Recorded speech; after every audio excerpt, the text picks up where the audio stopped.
Praise the Lord. கர்த்தர் நம்மை உயர்த்த நாம் என்ன செய்ய வேண்டும் என்பதை குறித்து நாம் பார்க்கலாம்.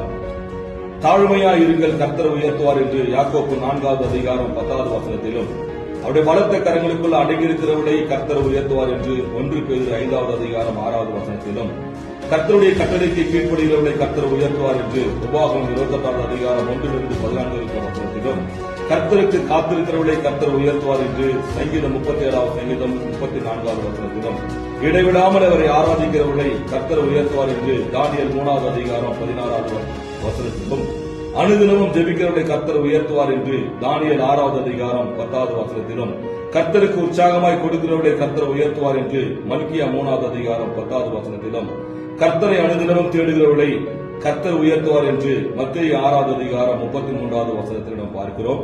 நாம் கர்த்தர் உயர்த்தும்படியா இந்த காரியங்களை செய்வோம். கர்த்தர் நிச்சயமாய் நம்மளை ஆசீர்வதிப்பாராக. ஆமென்.